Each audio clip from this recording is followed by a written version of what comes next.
Ayan guys, meron tayo ditong Cedo GTX 300. Ayan. Ayan o, mga 300 pa yan. Sa unahan. Ito guys, ang problema nito, yung tinatawag na no crank, no start. Tingnan nyo. Umiilaw lang siya. Ayan. Wala o, kahit anong pindot mo dyan. Wala. Tapos nagpipermanente yan. Ayan. Ngayon, hahanapin natin ang problema. Una nating titingnan guys ito. Susubukan natin kung umikot ang starter. Yan. Tumunog ang starter. Ibig sabihin, ito ay hindi gumagana. Ang starter relay nya. Tatanggalin natin ang connection. Ito guys, computerized ito. Ayan. Galing yan dyan sa ECU. Ngayon subukan natin guys kung may kuryente ba yan. Ngayon guys, subukan natin.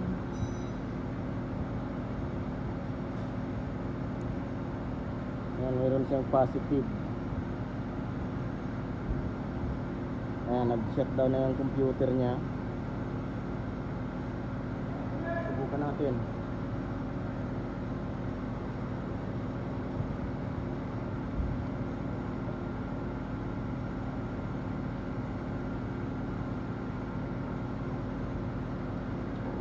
Ayan, nagpula. Ibig sabihin gumagana. Gumagana ang galing sa computer. Dito naman tayo sa negative. Dapat umilaw ang glue nyan. Wala. Tumutunog ang throttle pero wala siyang negative. Yan ang hahanapin natin guys. Bakit wala siyang negative kapag ini-start? Pero mayroon siyang pula or supply. Kapag yan guys umandar na, babalik yan sa blue, sa green, or babalik yan sa pagiging negative parehas. Dito na tayo. Tinanggal natin ang cover. Ito na yan. Hahanapin natin ang linyang yan. Hahanapin natin ang color yellow, black na yan. Ayan, ayan, ayan. Ito yung walang supply ng negative. Hindi naman natin yan pwedeng i-recta dyan dahil lahat yan na connected dito.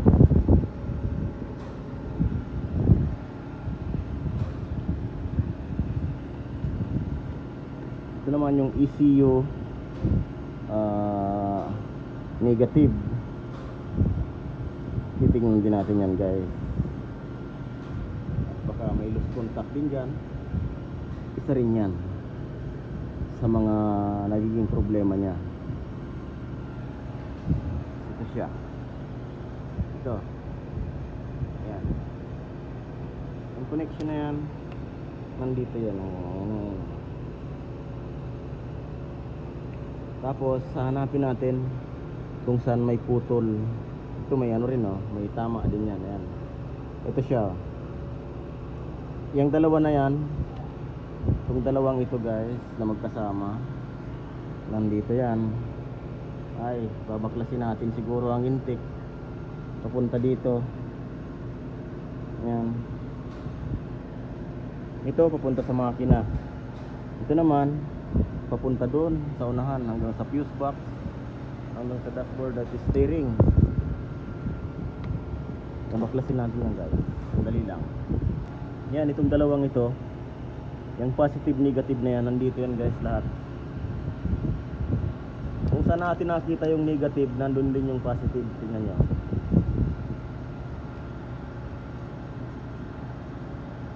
Magkatabi yan.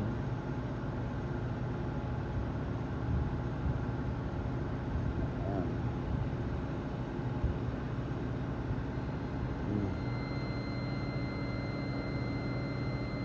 Ayan.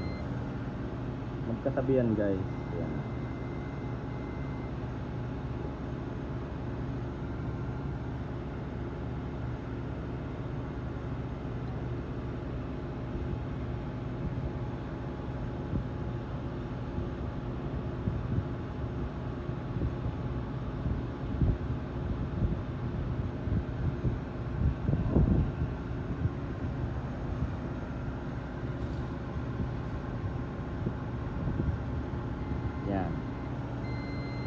magkatabi yan, dalawang yan.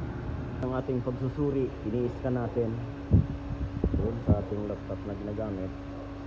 Hindi nag-uon guys ang ECU. Ayan. Ngayon, mayroon na akong nakita ditong putol na linya. Susubukan natin yung ihinang. Ayan, putol yan guys.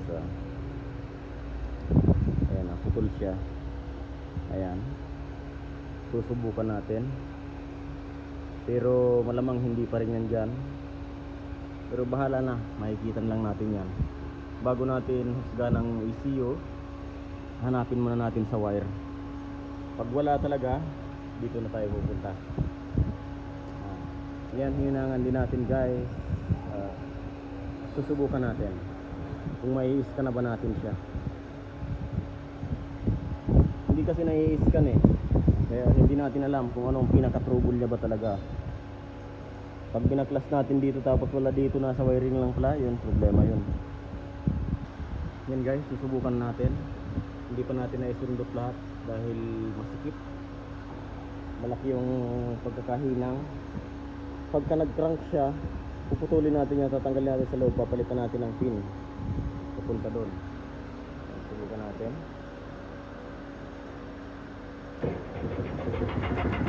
Naka-crank na pero ayaw mandar.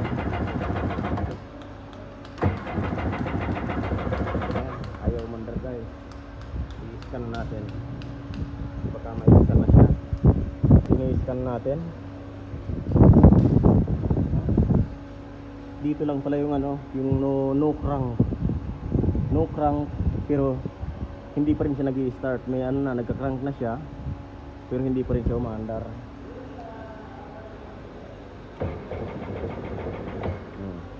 Ayaw talaga. Ito talaga yung problema. Papunta dito sa computer. Ayan.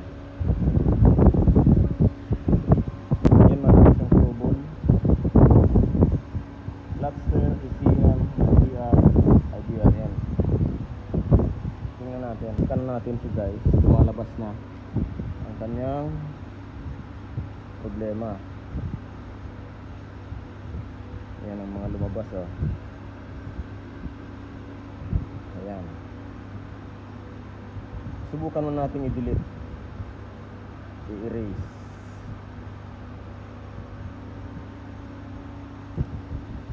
Yan, nag-green na siya lahat. Subukan natin banda rin ito.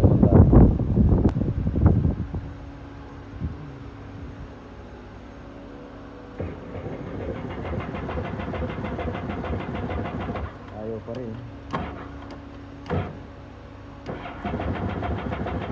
Ayaw pa rin. Malalaman natin yun mamaya kung ano pa. I-scan natin. Scan natin, malinis. Malinis na siya. Malinis pa rin siya. Hindi siya nagbago. Pero ayaw talaga umandar. Titingnan natin ang kuryente or gasolina. Ayan.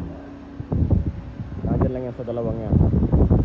And guys, yung hindi umaandar, nagpalit tayo ng spark plug. Ngayon, susubukan natin. Baka spark plug lang yun. Dahil may kuryente ang coil, mayroon namang gasolina at lumalagatik naman ang injector. Ngayon, paandar natin bago ang spark plug niyan.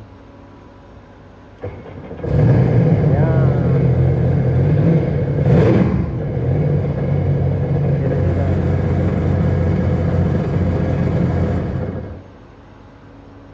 Yan guys, tapos na. I-scan lang natin ulit at alisin natin. Kahit tingnan natin kung may error na ba or wala na. Tapos pupupiton natin, bukas makakapin natin sa natin. Yan, nagkaroon siya ng dilaw sa cluster at sa ECM dahil hindi siya umaandar guys. Nang dahil din yun sa spark plug, kaya hindi umaandar. Pero yung no crank, doon yun guys sa wiring.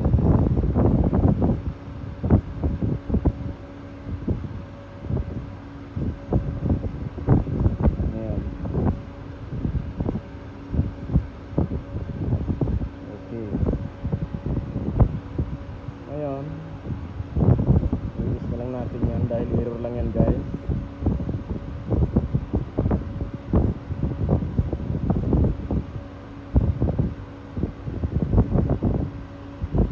Error lang yun. Dahil kung hindi yun error lang nung hindi siya nag-start, hindi mo yun mai-erase. Ngayon, papaanda rin natin guys. Tapos, i-re-rec.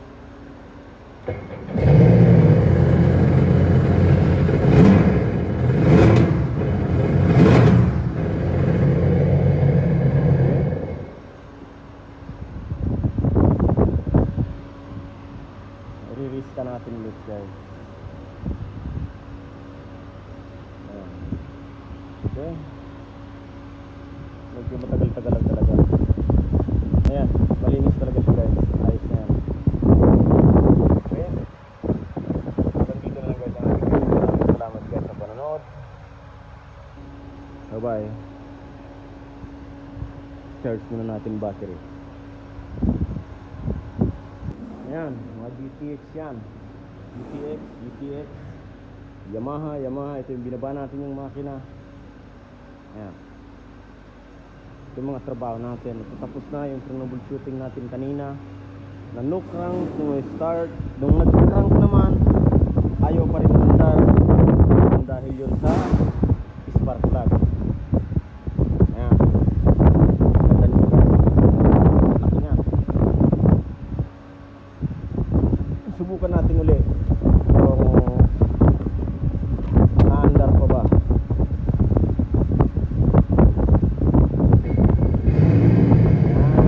Ayan, forward, reverse, neutral. Okay. Ayos na ito guys. Bukas titestingin natin.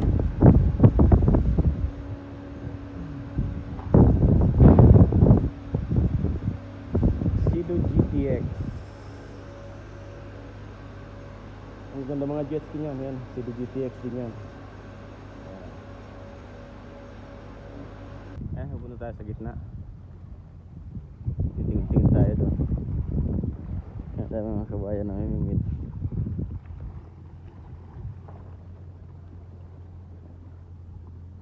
Daming bangus dyan guys.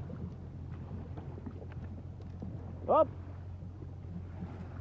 Nire-reverse pa kasi natin. Kaya patayin na natin camera. Reverse.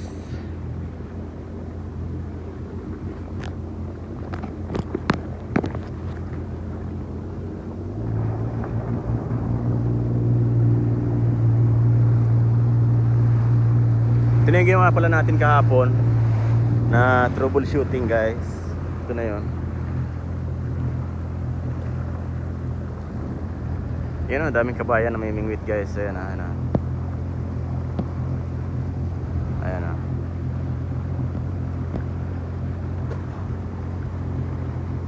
Ang dami nila doon o.